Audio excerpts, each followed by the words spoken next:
But అయితే cinema ఒకసారి మళ్ళీ మాట్లాడదామండి. మీతో మాట్లాడాల్సింది ఇంకోటి ఉంది. మిమ్మల్ని చూడగానే మీ సిస్టర్స్ గుర్తుకొస్తారు. నేను నా పర్సనల్ ఫీలింగ్ చెప్తాను. మీ ఇంట్లో మీ సేమ్ ఉంటారండి మీ ముగ్గురు అక్క చెల్లెళ్ళు. ఒక అమ్మాయికి మీకు 16 ఎవరికైనా వచ్చింది అనుకోండి, నెక్స్ట్ అమ్మాయి మళ్ళీ 16కి వస్తే సేమ్ అలాగే ఉంటారు.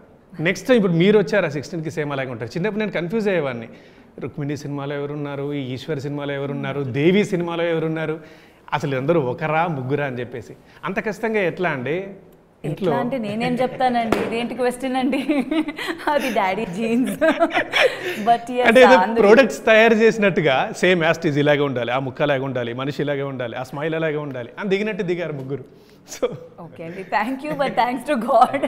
But it's a very nice feeling అండి. అంటే చిన్నప్పుడు మమ్మీ వచ్చి మా అందరినీ అట్లనే ఒకటే టైప్ ఆఫ్ క్లోత్స్ కానీ అట్లానే తయారు చేసేవాళ్ళు.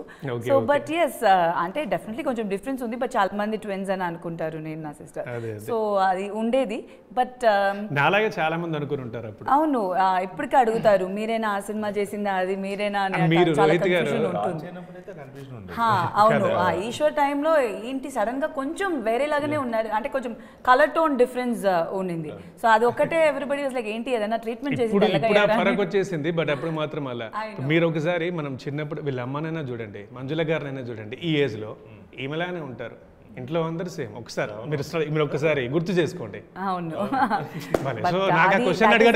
But that is a pressure అండి. మమ్మీతో మాత్రం కంపేర్ చేస్తే అది ఆల్వేస్ ఎవరైనా అంటారు, మీరు బాగున్నారండి కానీ మీ మమ్మీ లాగా లేరండి అని అంటారు. అది తెలుసండి, మీరు ఎట్లా అండి కంపేర్ చేస్తారు మమ్మీతో.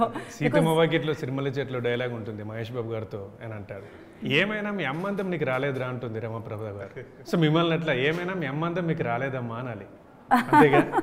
అంటే I'm proud about it. She is a beauty, so no doubt. Right.